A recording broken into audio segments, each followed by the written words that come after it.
Hai teman, selamat datang di channel Sekate New.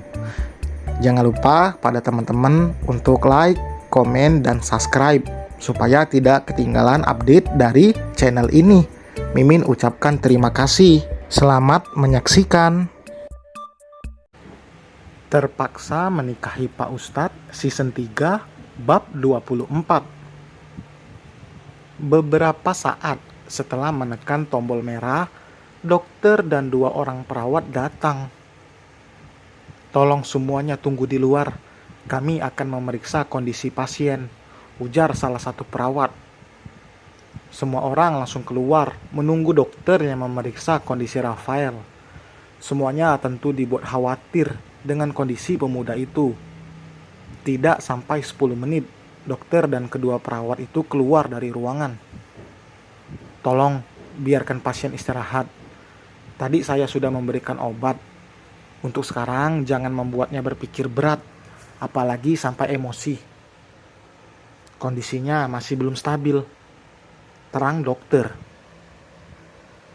Karena dokter mengatakan jika Rafael tidak boleh dibuat emosi, terpaksa ayah lelaki itu untuk sementara waktu tidak akan datang ke sana. Ia hanya menitipkan Rafael pada Derry.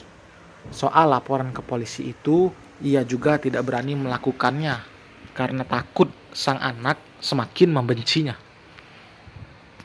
Tapi ayahnya Rafael mengusir Syafiq dan Hana. Kedua orang itu juga tidak mungkin memaksa tetap tinggal karena ada Derry yang menjaga. Keduanya merasa tenang. Tapi Syafiq berinisiatif untuk mendatangi rumah ibunya Rafael karena bagaimanapun Bu Yuni harus tahu kondisi anaknya. Berbekal alamat yang diberikan oleh Derry, Syafiq dan putrinya itu menuju ke kediaman Rafael. Jarak ke rumahnya lumayan jauh dari rumah sakit.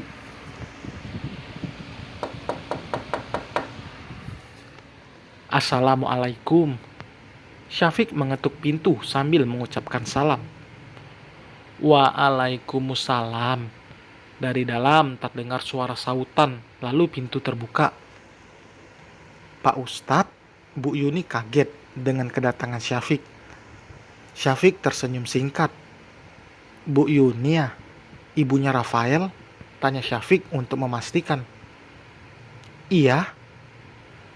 Maaf sebelumnya Bu, kami kesini ingin memberitahu jika Rafael sedang ada di rumah sakit," ujar Syafiq.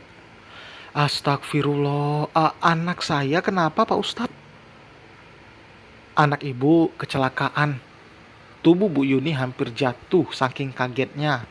Beruntung Hana segera membantu menahan. Tanpa pikir panjang lagi, Bu Yuni langsung berniat pergi ke rumah sakit. Syafiq tentu mengantarnya ke sana. Sambil sepanjang jalan, Hana terus meminta maaf pada Bu Yuni.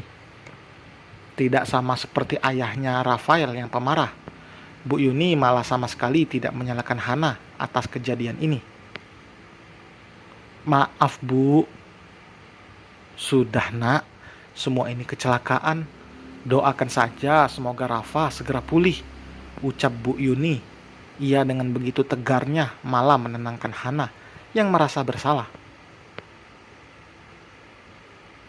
Bu Yuni masuk ke dalam ruang rawat Rafael.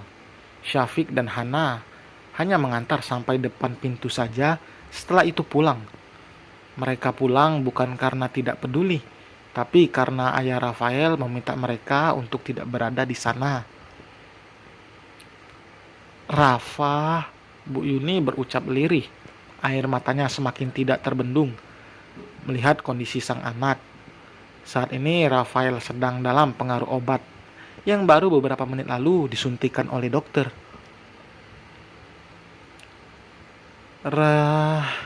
Kamu boleh pulang.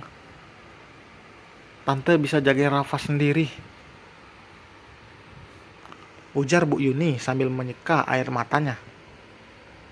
"Tapi Tante nggak mungkin sendiri jagain Rafa," tolak Derry.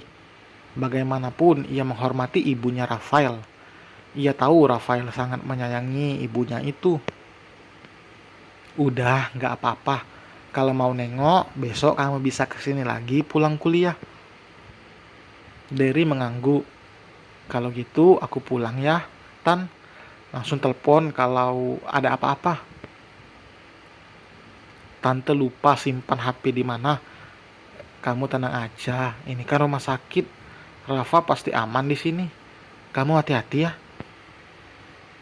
Itulah alasan kenapa Bu Yuni sulit dihubungi. Karena ia lupa menyimpan ponselnya. Tadi malam ponselnya memang lowbat dan belum diisi daya. Tapi ia lebih dulu melupakan tempat di mana meletak ponsel.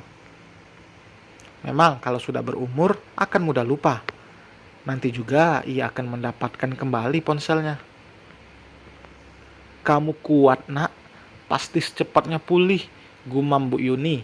Ia menggenggam tangan Rafael yang diinfus. Derry sepertinya belum memberitahu jika ayahnya Rafael tadi datang. Seharusnya memang Derry tidak menghubunginya. Buktinya dengan kedatangan lelaki itu malah memperburuk kondisi Rafael. Tadi Derry hanya panik saja. Ia juga tidak mungkin tidak memberitahu salah satu dari orang tuanya Rafael. Karena kecelakaan Rafael bukan kecelakaan yang hanya menyebabkan lecet saja. Ibu tadi lihat langsung anaknya Ustadz Syafiq. Masya Allah, dia cantik ya. Tutur katanya juga sopan. Mungkin kecelakaan ini ada hikmah di dalamnya. Bisa saja kalian memang jodoh, batin Bu Yuni. Ia tentu menginginkan menantu baik dan soleha seperti Hana. Apalagi sudah jelas dari keluarga baik-baik. Anak dari pimpinan pondok pesantren dan orangnya juga memiliki akhlak yang baik. Hana bahkan tadi menyempatkan untuk membeli makanan untuk Bu Yuni. Ada beberapa penjual makanan di dekat rumah sakit. Ia mengerti seorang ibu saat cemas tidak akan memperdulikan dirinya sendiri. Tidak hanya Rafael yang kagum pada sosok Hana, tapi Bu Yuni selaku ibunya Rafael juga merasa kagum pada sosok Hana yang baru pertama kali ditemunya itu. Aku temani Hana ya mas, dia pasti nggak bisa tidur, ucap Alika. Iya, jangan dulu bicarakan soal masalah ini ya, jawab Syafiq. Hana pasti tertekan. Alika juga bisa merasakan bagaimana perasaan sang anak yang tidak tenang. Jelas aja tertekan. Dia lihat di depan mata kecelakaan itu. Syafiq menuntun sang istri menaiki tangga. Tadi Hana sudah lebih dulu masuk ke dalam kamarnya. Mereka sampai di rumah jam 9:30 malam. Setelah melihat sang istri yang masuk ke dalam kamar Hana, Syafiq masuk ke dalam kamarnya sendiri. Ia akan ke kantor polisi besok untuk mengurus kerugian yang dialami pemilik mobil yang rusak karena kecelakaan itu. Kenapa belum tidur? Tanya Alika saat melihat sang anak masih duduk di karpet sambil bersandar di ranjang. Tangannya juga memegang tasbih. Nggak bisa tidur, Mi. Alika ikut duduk di sebelah Hana dan memeluk gadis itu, mengelus puncak kepalanya. Kakak hebat loh, berani mengakui kesalahan. Musibah itu nggak ada yang tahu. Tugas kita sekarang doakan yang terbaik. Alika menasehati putrinya itu. Seorang seperti Hana sudah jelas akan sangat tertekan saat melakukan kesalahan, apalagi berakibat fatal seperti ini. Perasaannya lembut, ia mudah tersentuh dan mudah merasa bersalah. Mungkin ada beberapa orang yang malah mengelak dan tidak ingin mengakui kesalahannya dan pergi begitu saja tanpa bertanggung jawab. Istirahat ya, besok kan mau temani Umi ke rumah sakit. Besok Abi soalnya mau urus masalah yang di kantor polisi. Hana mengangguk masih dalam pelukan sang ibu. Mi, ternyata orang yang di rumah sakit itu cowok yang waktu itu lamar aku, papar Hana saat mengingat siapa sosok lelaki itu. Alika kaget, bahkan refleks melepaskan pelukannya untuk bisa melihat ekspresi wajah Hana. Masa sih? Ibu hamil itu terlihat tidak percaya. Iya Mi, Umi jadi penasaran pengen ketemu langsung sama calon mantu. Gurau Alika. Umi, tegurnya. Alika malah tertawa. Ia hanya ingin menggoda Hana, setidaknya untuk mencairkan suasana agar Hana tidak terlalu tegang. Dan selesai teman, terima kasih telah mendengarkan. Kayaknya Alika pengennya Rafa nih jadi suaminya Hana. Gimana nih teman? Kira-kira gimana menurut kalian ya? Kayaknya Alika ini milih Rafa nih. Tulis di kolom komentar ya. Jangan lupa like, juga subscribe bagi yang belum. Sampai berjumpa di bab berikutnya. Bye.